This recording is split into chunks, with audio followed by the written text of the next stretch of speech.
Rilo stood in the middle of the broken village, holding a small communicator in his shaking hands. The sky above him was dark and full of smoke, and the ground still glowed from the fires that destroyed everything he loved. He was only 14, but he felt a weight that no child should carry. His people were gone. The Scyther army had taken everything. And now he was alone with nothing but fear and a weak signal of hope. He pressed the button again and again, trying to speak clearly, even though his voice was shaking. He said his name. He said his planet. He said they needed help. But the words vanished into the empty sky. He waited, listening for any sound, any answer, but only silence came back. Silence so heavy it felt like someone was holding his voice down. The Galactic Council had ignored his people for years. They said the war was too dangerous. They said the Scythers were too strong. They said they would help later, but later never came. Now Rilo was begging into a broken machine, hoping someone somewhere would listen. He tried again, whispering even though no one was there.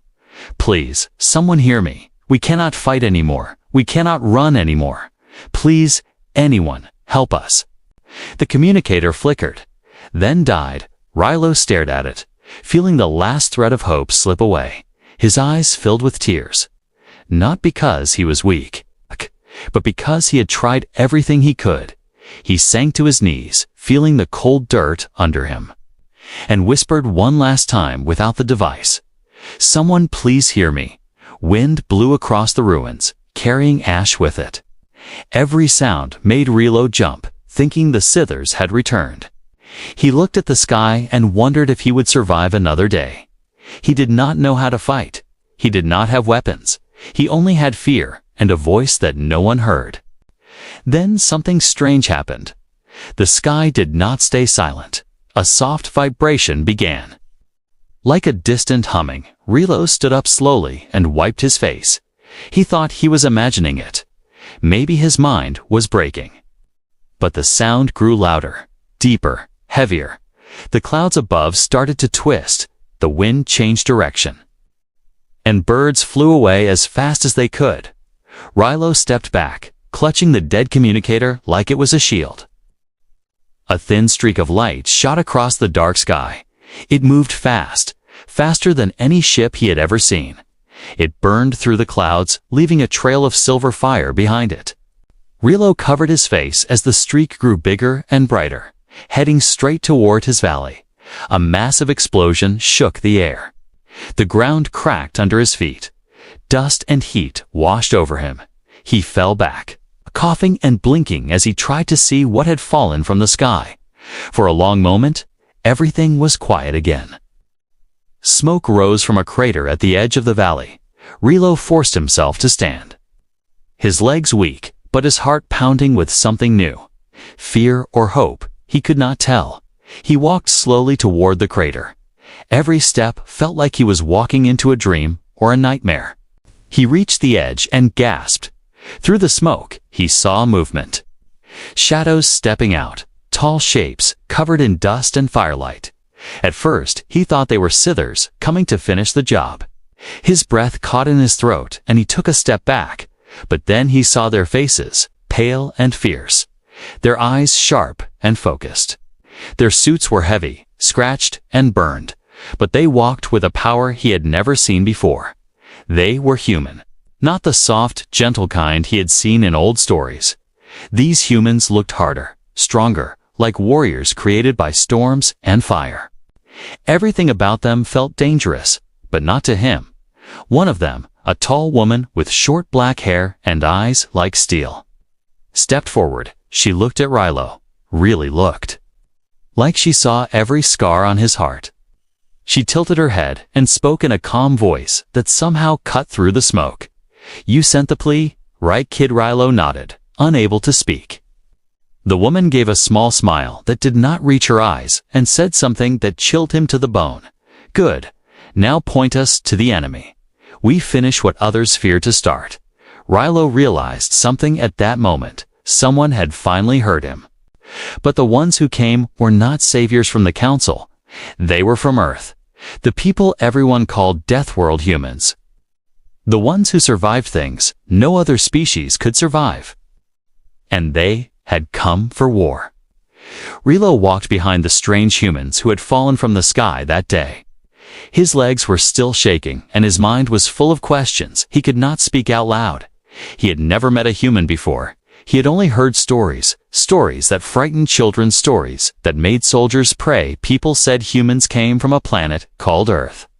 A place so dangerous that even plants could kill and animals hunted during the night and day both. A place so wild that only the strongest species could live there. No one believed humans were real, and if they were real, no one expected them to show up for a broken boy from a ruined village. The leader of the group walked at the front. A tall woman named Captain Myra Stone. Her steps were silent but powerful like thunder pretending to sleep. Her eyes scanned every corner of the land, every burnt tree, every broken home. Rilo wondered how someone so calm could walk through destruction and look like she belonged there. Behind her walked two more humans. One carried a long metal weapon that hummed with strange energy. The other had glowing marks on his skin. Marks that looked like scars from battles. Rilo could not imagine. Rilo followed quietly. He did not want to disturb them. Every time Myra lifted her hand, the whole team stopped, as if they shared one heartbeat. Every time she nodded, they moved again. Rilo had never seen such discipline. They reminded him of storms that moved together across the sky. As they passed the ruins of a house Rilo once knew, he felt his chest tighten. Myra looked back at him and spoke, not unkind but firm. "Stay close, kid. The world is not done hurting you yet." Her words felt heavy, but also strangely protective. He nodded and walked faster. Trying to match their speed, they reached a high cliff where the village could be seen below. From far away, the valley looked dead cold, hopeless. But the humans stood at the edge like they were studying a puzzle instead of destruction.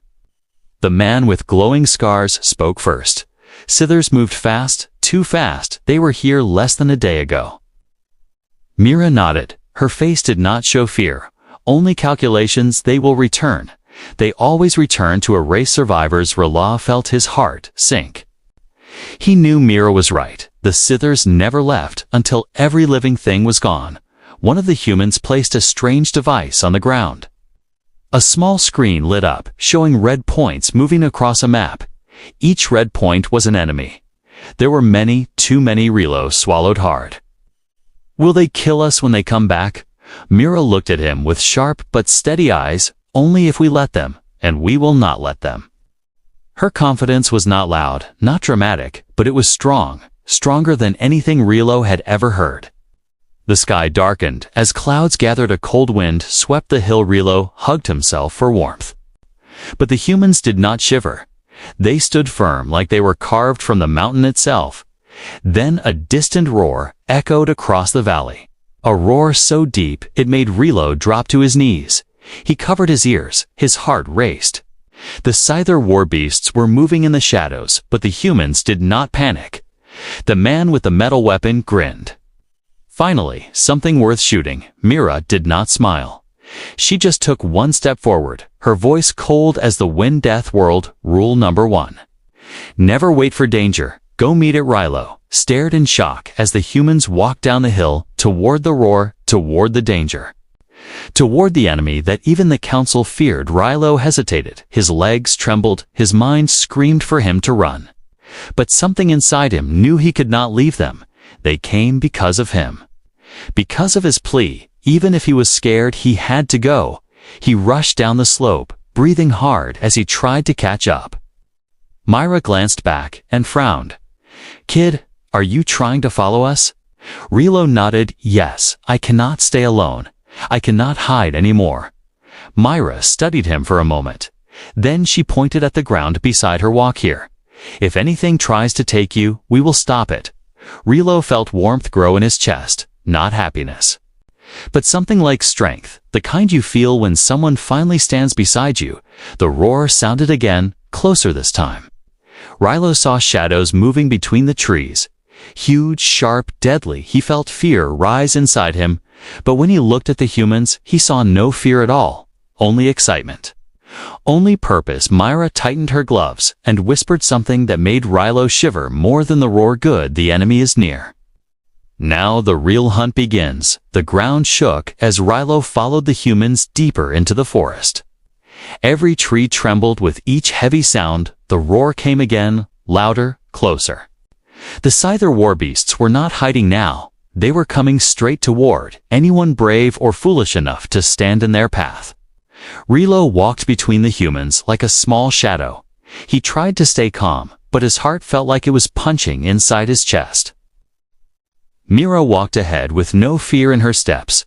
Her eyes moved from left to right, searching, calculating, preparing. The other two humans walked behind Rilo.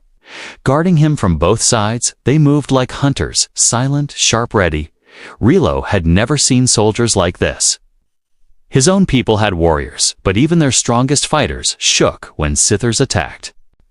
These humans did not shake. They almost looked bored as they waited for the enemy to show itself. A deep, metallic screech rolled through the air. Rilo froze. He knew that sound. It was the sound of blades being dragged on stone. The Scythers were getting closer. Mira raised her hand. The team stopped instantly. Even the birds stopped moving. Silence spread across the forest like a shadow. Myra whispered, "They are testing us, trying to scare us. Let them try harder." Rilo wanted to ask her how she could stay so calm, but before he could speak, the trees ahead burst open. A massive Scyther warrior stepped out. Its body was made of dark metal plates shaped like knives. Its eyes glowed red like burning coals. It was taller than any creature Rilo had ever seen. He felt small, weak, helpless. The Scyther pointed its blade arm at the humans. Its voice sounded like grinding iron. "Primitive beings, you dare stand here?" The human with glowing scars stepped forward. He cracked his neck and answered in a lazy tone.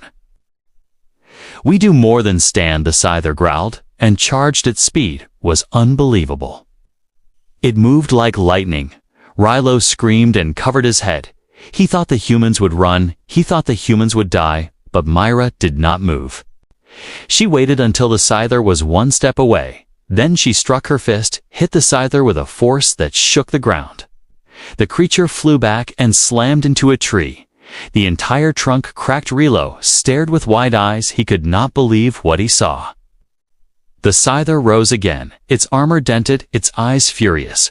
It attacked twice as fast. Its blade arms slashed the air, leaving trails of sparks. Mira dodged every strike. Her feet moved like water. Her eyes never blinked. She countered with a kick that threw the Scyther across the field. Rilo whispered, "How is she doing that?" The human with the metal weapon answered without looking away from the battle she trained on Earth. "Kid, that place prepares you for things worse than this." Rilo swallowed hard. What kind of world could be worse than a Scyther invasion? More shadows moved in the trees. More Scyther warriors stepped out. 5, 10, 15. Rilo felt sick. There were too many. His village had fallen to only a handful. Now an entire squad was surrounding them. The humans did not panic. The man with glowing scars smiled finally. A warm-up. The Scyther squad charged. The humans split like they were reading each other's minds. Mira fought the first wave. Each punch broke armor. Each kick crushed metal. The man with glowing scars fought too at once. His skin lit up with bright light. With every strike, he looked like a living weapon. The third human fired blasts from his metal weapon. Each blast hit with the force of an explosion. Scyther bodies fell like broken machines. Rilo could not breathe. He had never seen power like this. It was like watching storms fight storms. After a few moments, the forest grew quiet. The Scythers were gone, destroyed, crushed. Rilo stood frozen.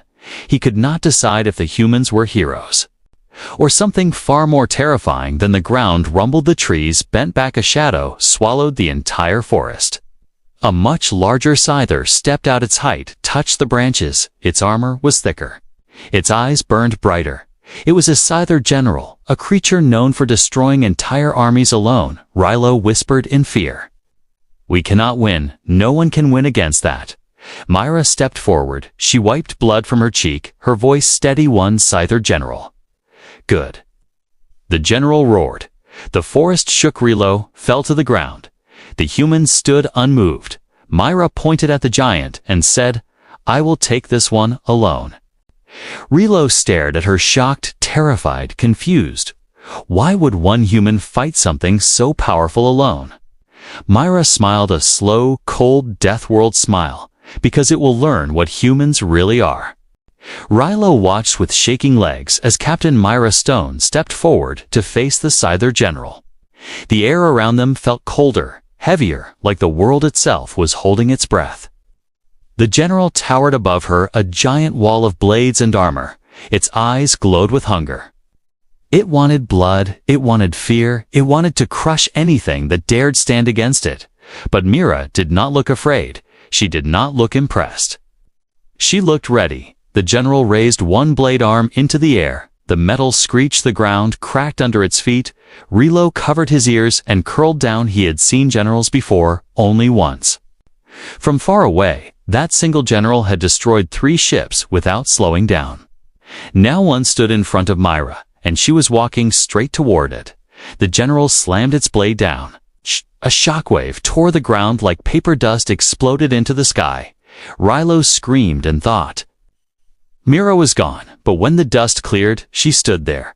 Her hand raised, her palm holding the blade in place. Rilo's eyes widened. She had stopped the attack with one hand. He could not understand. He could not breathe. The general growled, its voice like metal being crushed inside a furnace. "Impossible. You are only human." Myra pushed the blade aside like it was nothing. Her voice calm. "Exactly." She moved before the general reacted. Her fist struck its chest. The metal plates bent, sparks flew. The general stumbled back, shaking the forest. The other humans did not join the fight. They stood at the edges, watching, guarding Rilo. They knew this battle belonged to Myra alone. The general roared again, its whole body vibrating with rage. It swung both blade arms at her, slashing fast enough to cut trees in half. But Myra ducked, jumped, stepped back. Every motion, smooth, sharp, perfect. Rilo could not believe she was real. No alien, no warrior. No machine he had ever seen moved like her. The general opened its mouth and fired a blast of burning plasma. A ball of blue fire shot toward Myra. Rilo shut his eyes. Sure, she could not survive that, but when he opened them, Myra walked out of the flames, her armor glowing. Her eyes bright like molten metal. The general hesitated just one moment, one small moment, but that moment cost it. Myra leaped forward. She grabbed one of its blade arms. Her boots dug into the ground. She twisted the metal, cracked. The general screamed. Myra tore the blade off and threw it aside. The forest trembled. Rilo tried to stand, but his legs were weak. He had never seen a god, but Myra looked like one now. A god of storms, a god of fire. The general charged again. Its huge steps shaking the earth. It swung its remaining blade arm, but Myra spun around it, jumped onto its shoulder, and punched the side of its head. The blow created a shockwave that blasted leaves from the trees. The general staggered, slamming into the ground. It tried to rise, but Myra was faster. She grabbed its head, pulled it down, and slammed her knee into its skull again and again. The metal bent, cracked, broke. Rilo could only whisper, "How can a human do this?" The man with glowing scars answered quietly, "Death World Training Earth teaches you to survive things far worse than this monster." The general screamed in fury and desperation. It fired another blast at close range. The explosion ripped through the area. Trees fell, Rilo fell, smoke covered everything. Silence, heavy, cold, final. Then footsteps, slow, firm. Myra stepped out, her suit damaged, her face dirty, but her eyes calm. She walked toward the general, still alive but crawling, trying to escape. She grabbed its head, lifted it, and whispered, "Humans do not bow to monsters." She slammed the general into the ground. The impact shook the entire valley. The giant went still. Rilo stared in disbelief. He felt small, weak, but also safe. For the first time since the war began, before he could speak, a new sound filled the sky. Deep, thunderous, endless. Rilo looked up, his heart dropped. Dozens, then hundreds of Scyther ships were descending from the clouds. Their shadows covered the land like a dying sun, he whispered. "We cannot survive this. Not even you can fight all of them." But Mira smiled a tired, dangerous smile and said no. But now the real fun begins. The sky darkened as the Scyther ships descended like a swarm of iron locusts. The sound of their engines roared across the valley, a deep, vibrating thunder that made the mountains tremble. Rilo felt the ground shake beneath his feet. The air grew heavy, thick, cold. The humans did not run, they did not hide, they simply looked up their faces, calm, their eyes sharp. Like hunters watching prey that thought it was strong, Rilo grabbed Mira's arm, his voice shaking. "There are too many. No one can fight this." Mira placed a hand on his shoulder, her grip steady and warm. "Kid, you called for help. Earth heard you. Earth does not send a few, Earth sends everything." Before Rilo could ask what she meant, the Scyther ships opened fire. Bright beams shot down, exploding on the ground. Trees shattered, rocks flew. The valley split. Rilo screamed and covered his head, but the humans stood firm. Their suits flashed with energy. Shields appeared around them like transparent walls of light. One of the humans tapped his wrist device. A single message flashed on the small screen. Rilo saw it by accident. It said, "Confirm location, engaging response." The man smiled and pressed the button. The sky tore open. A massive crack of light formed above the clouds. A sound like metal ripping apart echoed across the world. Rilo stared up, his mouth open, his heart frozen. Ships, huge black ships, sleek and sharp like predators made of steel, came out of the light. Earth ships, hundreds of them, then thousands, each one covered in scars from old battles, each one humming with deadly power. Rilo had never seen anything so terrifying and so beautiful at the same time. The Scyther ships hesitated. Their formation shook. Some even tried to turn back, but it was too late. The Earth's fleet opened fire. Beams of bright white cut through the sky. Explosions flashed everywhere. Scyther ships burst like firecrackers. Their metal pieces rained down into the valley. The blasts were so powerful Rilo fell to his knees, but he could not look away. Earth had come. Mira lifted her arm as another message blinked on her wrist. "Backup confirmed. Ground team secure. Secondary mission priority. Protect the boy." Rilo blinked. "The boy, him?" "Why?" Mira crouched down in front of him, her eyes serious. "Listen, Rilo, you are not just a survivor. You are the key to something bigger. We will explain later, but right now, you stay behind us." Another wave of Scyther ships descended thicker than before. They formed a wall across the sky, their largest battleship in the center, a dark giant shaped like a blade. It began charging a massive beam, a beam strong enough to burn the entire valley. Rilo felt panic climb inside him. "It will kill us. We cannot stop that." Mira shook her head. The human stepped in front of him, and the one with glowing scars whispered, "Watch what Earth does to threats." The giant Scyther ship fired. A beam of pure destruction shot downward. Rilo screamed, but before the beam reached the ground, a dark Earth ship moved in its path. The Earth ship took the hit head on. The entire sky flashed. Energy exploded in waves. The Earth ship shook. Its armor burned, but it did not fall. Instead, its cannons glowed, charging, building power. Then, with a sound like thunder and steel screaming together, it fired back a blast so bright it turned the sky white for a moment. The giant Scyther ship split in half, burning from the inside. Its pieces fell like dying stars. Rilo covered his mouth. He could barely breathe. Earth had destroyed something his entire galaxy feared. Mira helped him stand, her voice calm. "This is why you are safe now.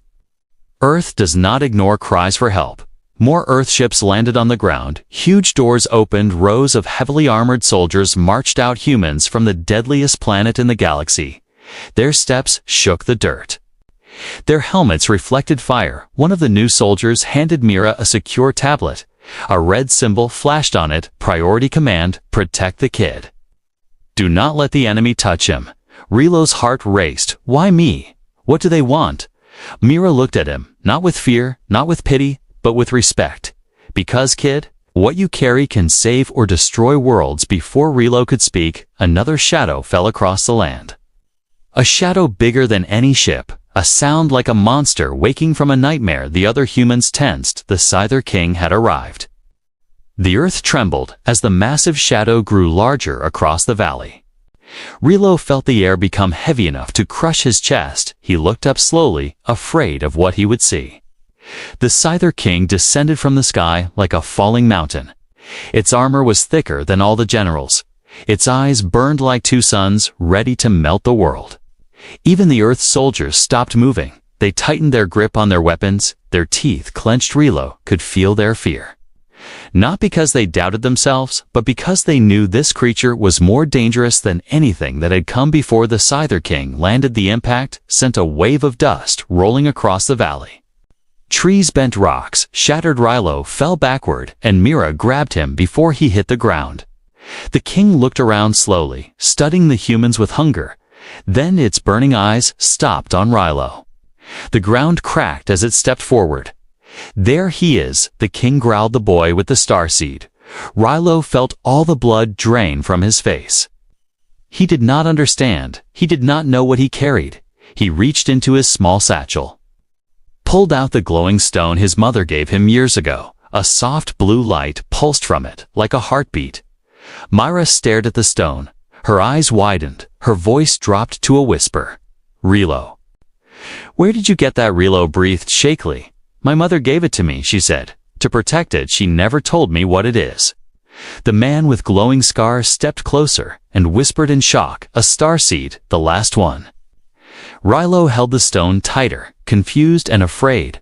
"What is a starseed? Why do they want it?" Myra knelt down in front of him. Her voice soft but tense. "Listen carefully. Rilo, a starseed is not just a stone. It carries the power of a dying star. It can bring life back to dead planets or destroy living ones if used wrong. That is why the Scythers hunt it. They want to burn worlds until nothing survives." Rilo's hands shook. He had carried something so powerful without knowing. He felt small, too small. "Why me? Why would my mother give me something like this?" Myra touched his shoulder. "Because she trusted you. And she believed you would one day meet someone who could protect you." Before Rilo could ask more, the Scyther King roared, "Give me the seed, boy. Give it to me or I tear this land apart." Earth soldiers aimed their weapons, ready for battle, but Myra stepped forward. She stood between Rilo and the king, her voice steady. "You want the boy, you go through us." The king growled. His voice shook the mountains. "I will enjoy that." The king charged its steps, crushed the Earth's soldiers, opened fire. Beams of light hit its armor, but the king barely slowed.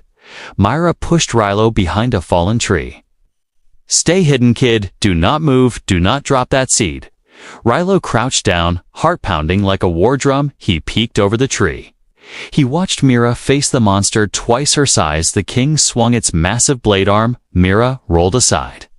The attack smashed a crater in the ground. She countered with a punch to its leg, but the king barely flinched. Its armor was too thick. Its strength too much. The man with glowing scars joined the fight, his body lit with bright energy. He punched the king's side. The blast shook the valley. But the king grabbed him and threw him across the field.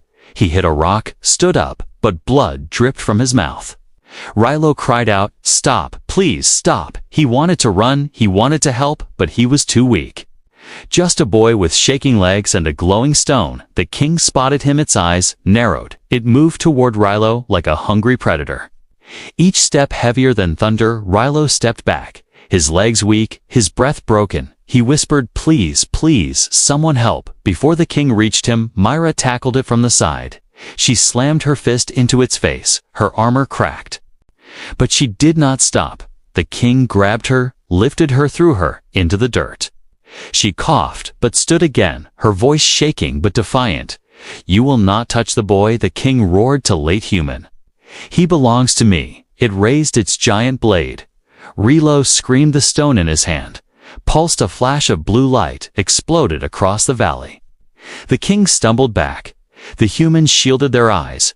Rilo felt warmth spreading up his arm. The light grew brighter, stronger, alive. Mira stared at him, her voice filled with awe and fear. "Rilo, the seed is waking. It chose you." Rilo looked down. The stone glowed like a tiny star in his palm. He felt something inside him rise, something he never knew he had. Strength, courage, light, the Scyther King hissed. Know that power is mine. Rilo rose to his feet for the first time. He did not feel small, he did not feel weak. He stared at the king, and the star seed pulsed. The star seed glowed brighter in Rilo's hand, until the light wrapped around his entire arm. The warmth spread through his chest. His fear began to melt away. For the first time since his village fell, he felt something rise inside him, something strong, something brave. The Scyther King hissed and stepped back, its giant body trembling, its eyes burning with anger and hunger. That power belongs to me. Give it to me, boy. Rilo gripped the seed tighter, his voice shaking but steady. No, it does not belong to you. The king roared and charged. The ground cracked under its massive feet. The trees shook. Even the earth soldiers braced themselves. Mira stood ready to protect Rilo again. But the boy stepped forward. The stone pulsed so brightly, it was like holding a small sun.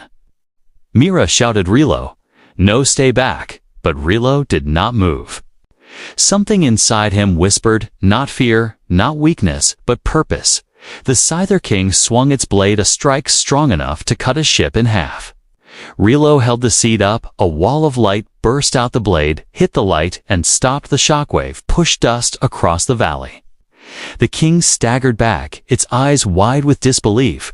Rilo blinked. He had not expected that. He had not expected anything.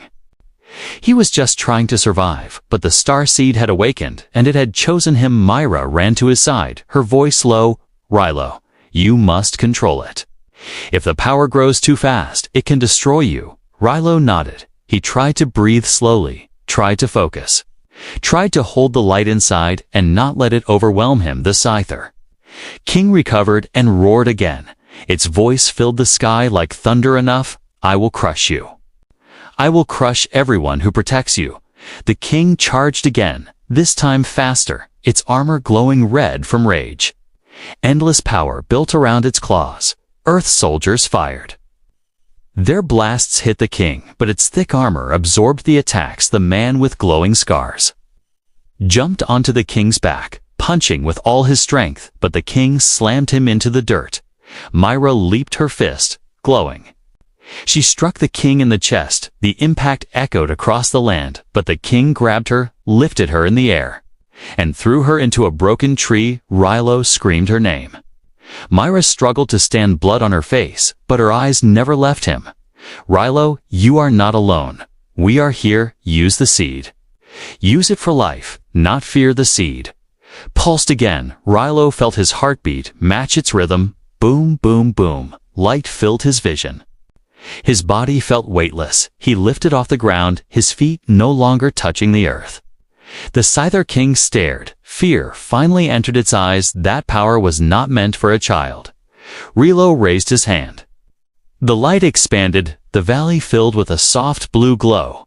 The broken land began to shake, but not in fear.